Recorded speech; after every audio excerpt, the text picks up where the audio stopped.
May bala ka ba maging OFW, seaman, o mag-travel around the world?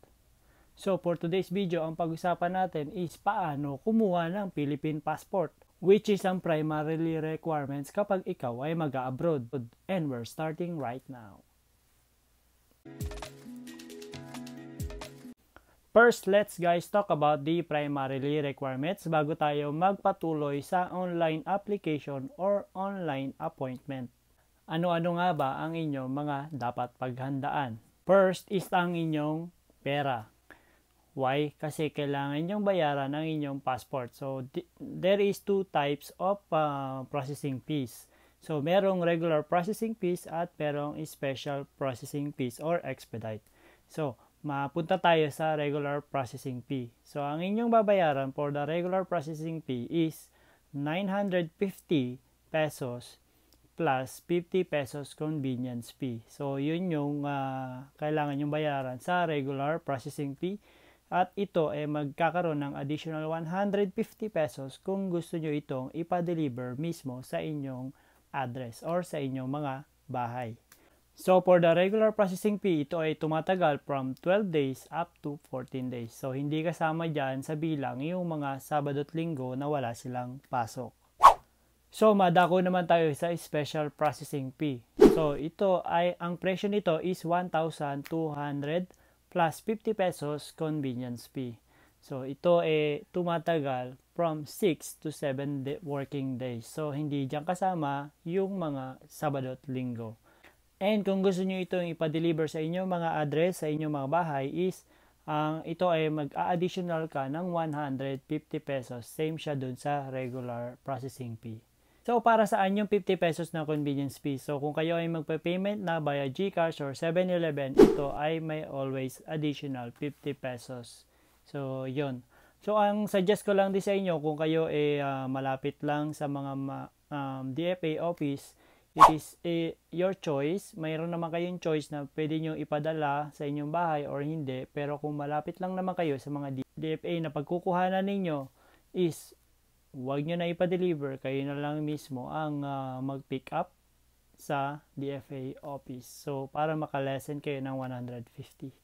So, ang advice ko lang din dun sa mga palipat-lipat ng bahay, kung wala kayo permanent address, isang gawin nyo na lang is huwag nyo na ipa-deliver, kayo na lang mismo ang mag-pick up sa mga DFA office.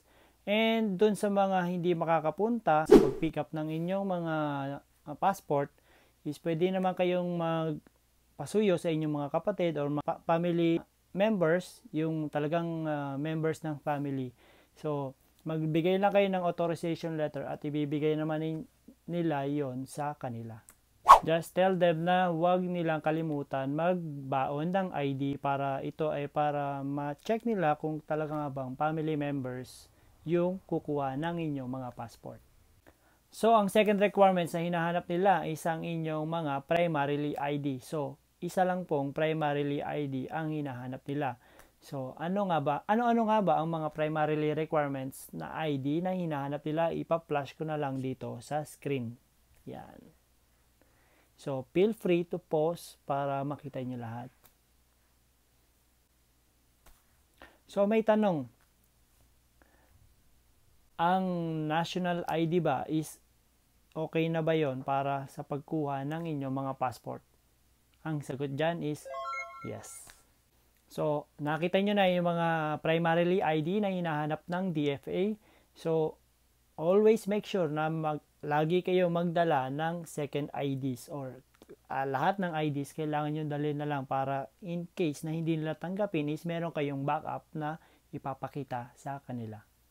So, yung inyong mga primarily IDs is kailangan nyong ipa-photocopy, which is yung front and back, and then kailangan ninyo ng 3 copies doon sa inyong primarily ID, or magdala na rin kayo ng for secondary na mga IDs is ipa-photocopy nyo rin just in case lang naman. So, ang third requirement na kailangan nyo dalhin is ang inyong mga birth certificate. So, ito ay mas maganda na naka-PSA. So, nag-a-accept din naman sila ng NSO, pero to be safe is mas magandang dalhin nyo is ang inyong mga PSA, and make sure lang din na ito ay readable. Karaniwan kasi na pag mayroong mga malabo na details doon sa inyong mga PSA, ang gagawin niyan is pakukuhain pa kayo ng copy kung saan pa kayo pinanganak, and then tsaka nyo ipe-present sa kanila. So make sure lang bago kayo pumunta doon sa DFA is i-make sure nyo na ang inyong PSA is readable lahat ng inyong mga details. Oops, bago tayo magpatuloy, ikaw ba ay nagbabalak magbarko o gusto mo maging seaman? Pwede mong i-visit yung channel ko because ang channel ko is all about paano mag-apply sa cruise ship, sinong qualified sa cruise ship, requirements, travel vlog, at marami pang mga videos na tips na pwede mong baka sakaling makatulong sa inyo at makatulong at ikaw ay makahanap ng trabaho sa cruise ship. So, magbalik na tayo sa video. So, ang number 4 requirements na kailangan nyo dalhin is ito naman ay applicable lang naman sa mga babae, is ang inyong mga marriage contract kung kayo mga kasal na. So, kung kayo ay lalaki, hindi nyo naman kailangan itong dalhin. Make sure lang din na ito ay may photocopy nyo ng 3 kopya. Hopes tips ko lang din. So, kung kayo doon sa day ng appointment nyo, make sure lang na ang inyong appearance is maayos. So, bawal ang may mga earrings, ang necklace, bawal na kahit na ano meron sa mukha or yung may makeup is pabuburayan sa inyo. So, mas maganda is simple lang.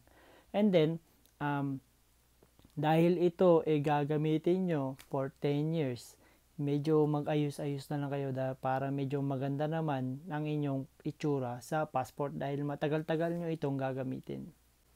So, alam nyo na yung mga requirements na kailangan nyo dalhin. So, tayo naman ay madako sa online appointment or online application. So, tara, simulan na natin. So, ipapakita ko sa inyo dito sa screen kung saan kayo pagpapa-online appointment o online schedule. So, pwede nyo rin gamitin ang inyong mga cellphone. So, tara, simulan na natin. So, dito sa Google, ang i-search niyo is passport.gov.ph/appointment. Yan.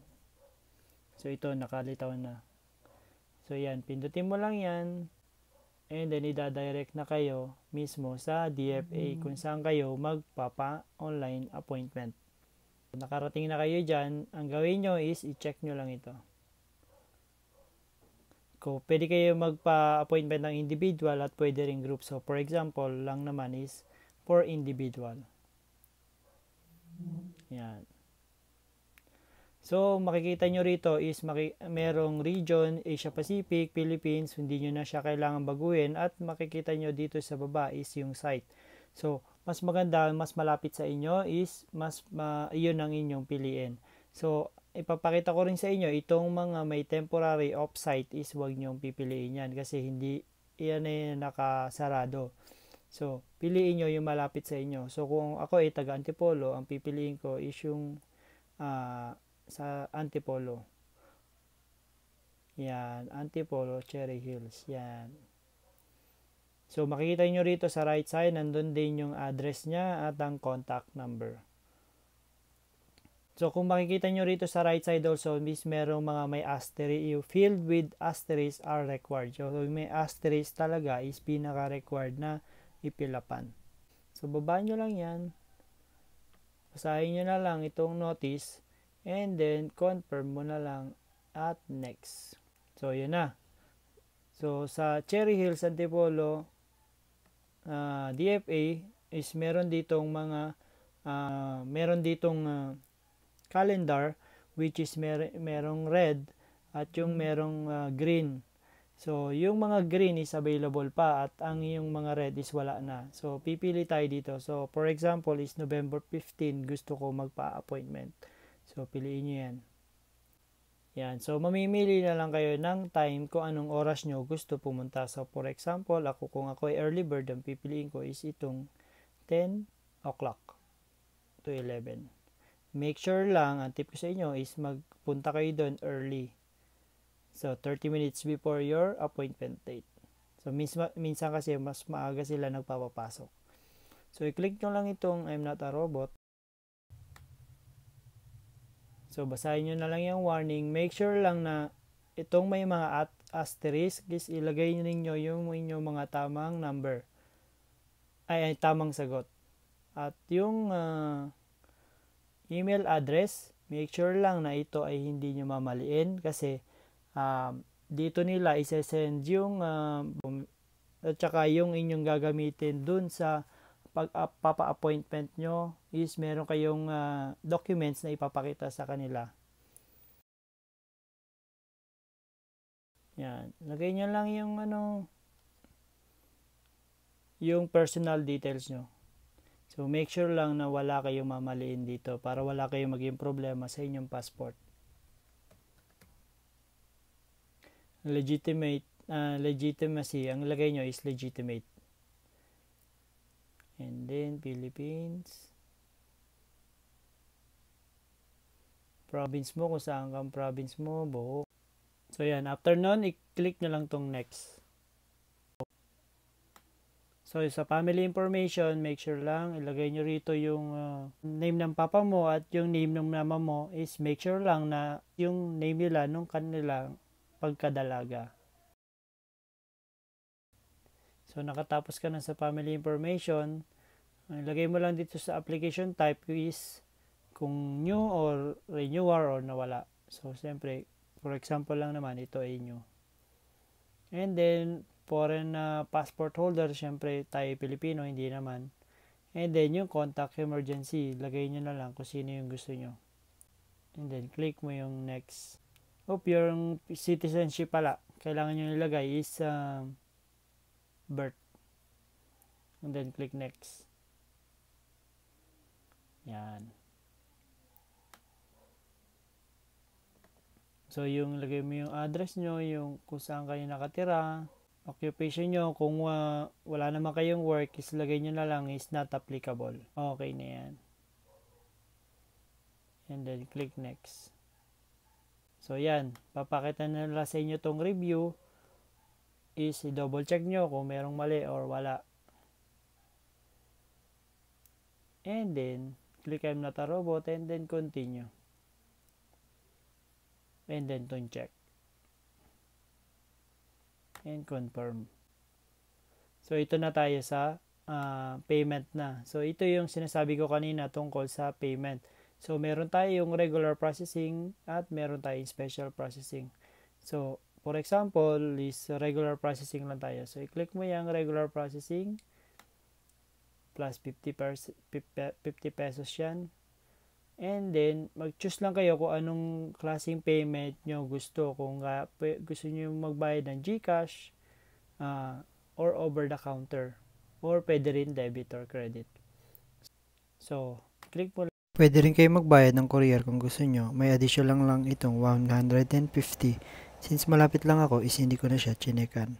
At i-pick up ko na lang to by myself. So, yan. Makikita nyo rito kung anong klaseng payment ninyo gusto.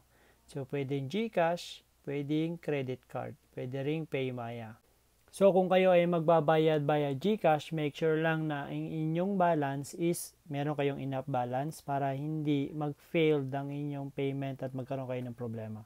So, kung ang suggest ko sa inyo is magbayad na lang kayo via bayad center or sa mga 7-Eleven. So, yun na lang para hindi kayo magka-problema. So, after nyo mag-fill up na application form is mag-i-email sa inyo ang DFA ng application form at ang inyong email confirmation. So, yun yung ipiprint nyo at dadalhin sa DFA. So, yun yung last requirements. So, after mo ma-prepare yung mga requirements at nakapag-online appointment ka na, is ang mangyayari is antayin mo na lang yung day ng inyong online appointment at pumuntahan nyo na lang.